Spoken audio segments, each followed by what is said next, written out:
చూస్తున్నాం. Private finance కంపెనీల recovery ఏజెంట్ల ఆగడాలు పెచ్చుమీరుతున్నాయి. పశ్చిమ గోదావరి జిల్లా తాడేపల్లిగూడెం నియోజకవర్గం పెంటపాడు మండలం అలంపురంలో హోమ్ లోన్ తీసుకున్న కుటుంబంపై దాడికి తెగబడ్డారు 5 స్టార్ ఫైనాన్స్ ఏజెంట్లు. ఒక్క వాయిదా కూడా పెండింగ్ లేకపోయినా 10 రోజుల సమయం అడిగినందుకు భార్యాభర్తలపై మూకుమ్మడి దాడికి తెగబడ్డారు ఏజెంట్లు.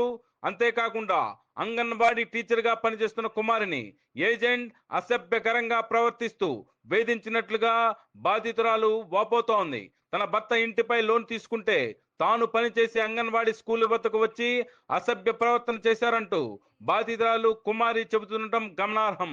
లోన్ తీసుకుని 4.5 ఏళ్లు గడుస్తున్నప్పటికీ సమయం ప్రకారమే బకాయిలు లేకుండా కడుతున్నా దురుద్దేశంతో తమపై దాడికి తెగబడ్డారని ఆరోపిస్తున్నారు బాధితులు.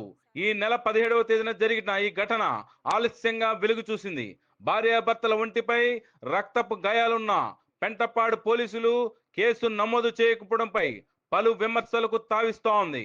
తమ ఇంటికి రాత్రి 8 గంటల సమయం దాటాక వచ్చి డబ్బులు అడగటమే కాకుండా ఇదేమని అడిగిన తన భర్తపై దాడికి పాల్పడ్డారని బాధితురాలు చెబుతోంది. ఆ తరువాత కొద్దిసేపటికి మరో 20 మందిని తీసుకువచ్చి ఒకేసారి ప్రత్యక్షంగా మూకుమ్మడి దాడికి పాల్పడ్డారని బాధితులు వాపోతున్నారు. గాయాలతో తాడేపల్లిగూడెం ప్రభుత్వ ఆసుపత్రిలో చేరామని ఎమ్మెల్సీ నమోదైన ఇప్పటి వరకు పోలీసులు కేసు నమోదు చేయకపోవడంపై బాధితులు ఆవేదన వ్యక్తం చేస్తున్నారు. విషయం తెలుసుకున్న రచ్చా మీడియా పెంటపాడు ఎస్ఐ చిన్నస్వామితో ఫోన్లో వివరణ అడగ్గా ఇరు పార్టీలపై కేసులు నమోదు చేస్తామంటూ విచిత్రమైన సమాధానం చెప్పడం గమనార్హం. అదేవిధంగా కేసు నమోదు చేసేందుకు కొత్త చట్టంలో 14 రోజుల వ్యవధి ఉందని చెప్పడం మరింత విడ్డూరం. కేసు నమోదు చేయకుండా తాత్సారం చేస్తూ ఇరు పార్టీలను బయట సెటిల్ చేసుకోవాలంటూ సలహాలు ఇస్తున్న పెంటపాడు పోలీసుల తీరుపై తీవ్ర స్థాయిలో విమర్శలు వినిపిస్తున్నాయి. సెటిల్మెంట్లకు ప్రోత్సహిస్తూ ఇంతటి ఘోరం జరిగిన కేసు నమోదు చేయకుండా తాత్సారం చేస్తున్న పెంటపాడు ఎస్ఐ బాధ్యులపై పోలీసు ఉన్నతాధికారులు చర్యలు తీసుకోవాలని ప్రజలు, ప్రజా సంఘాలు డిమాండ్ చేస్తున్నాయి. ఈ సంఘటనపై పూర్తి వివరణాత్మక కథనంతో బాధితుల ఆవేదన మరి కాసేపట్లో మీ రచ్చా మీడియాలో. చూస్తూనేవ్వండి మీ అభిమాన ఛానల్ రచ్చా మీడియా.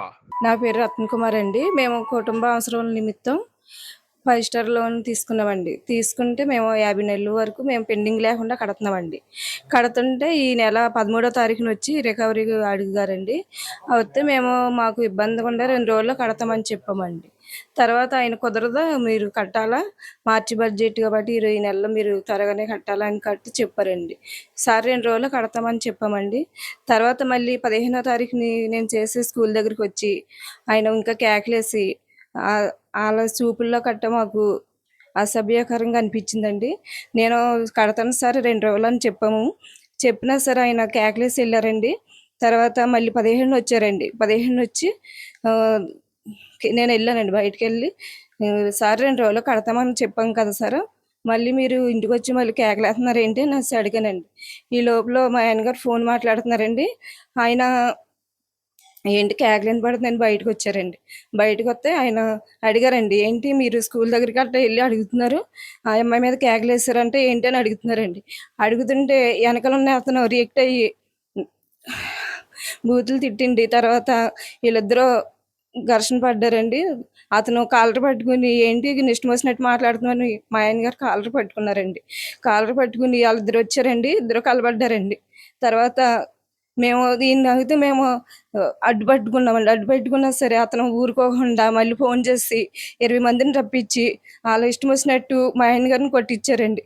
నేను అడ్డు వెళ్తే నా చేయి కూడా మళ్ళీ పెట్టి వాళ్ళు మేము ఆ రోజు గొడవ కాదు స్పృహ తప్పి పడిపోయారండి మా ఆయన గారు. తర్వాత పెద్దలు వచ్చి కేకలేసి వాళ్ళని బెదరగొట్టారండి. తర్వాత హాస్పిటల్ కూడా తీసుకెళ్ళి జాయిన్ చేశారు సార్. ఆ చేతికి కూడా ఎక్స్రేలు అన్నీ తీసారండి. మాట్లాడుకుని బయటకు వెళ్ళాను. ఏంటి మీరు స్కూల్ కాడికి కూడా వెళ్తున్నారు, నేను లోన్ ఎవరిది, నాది, లేడీస్ దగ్గరికి వెళ్ళాలని పని ఏముంది మీకు అని అడిగాను. లేదా మీరు ఎవరైనా అడుగుతామని అన్నారు. అదేంటండి అలా కాదంటే ఈలోగా వెనకాల ఒక అతను ఎవరా అన్నది మనకు తెలియదు, అతను 5 స్టారా రౌడీయా ఏంటన్నది మనకు తెలియదు, రుబాబుగా లేచాడు. మా ఇద్దరికి ఘర్షణ జరిగి ఇద్దరు దోసుకున్నాం, అయిపోయింది. ఈలోగా మా మిస్సెస్ మా పెద్దలు ఇక్కడ ఇద్దరు ఉన్న వాళ్ళు మా పెద్దలు ఉన్నారు, ఏమైనా ఉంటే రేపు పొద్దున్న మాట్లాడుకుందాం, మీరు వెళ్ళిపోండి. 2 రోజుల్లో మా మిస్సెస్ ఏమందంటే 2 రోజుల్లో మీకు కట్టేస్తాను ఈఎంఐ అని చెప్పింది. చెప్తే అబ్బాయి మాకు కుదరదండి, మా వాళ్ళు వస్తున్నారని 5 స్టార్ సూర్య అన్న అతను ఫోన్ చేసి 20 మందిని రప్పించేసాడు. 20 మంది బళ్ళు వేసుకుని ఇక్కడికి వచ్చేసారు. ఏమో మనకి తెలియదండి, అసలు వాళ్ళు ఎవరన్నది కూడా తెలియదు, ఎప్పుడు చూడలేదు. వాళ్ళు ఎంప్లాయీస్, 5 స్టార్ ఎంప్లాయీసా లేకపోతే రౌడీలా ఏదైనా మనకు తెలియదు అసలు ఎవరిదని. మొత్తంతోనే నన్ను పిడిగుద్దులతో గుద్దేశారు. ఇవన్నీ ఇవన్నీ ఈ గుద్దులు, ఇవన్నీ గాయాలు తల మీద, ఇవన్నీ పిడుగు. ఇప్పుడు కూడా నాకు అలా పెయిన్ ఉంది, ఏదో అలా ఉన్నాను మనిషిని అంతే.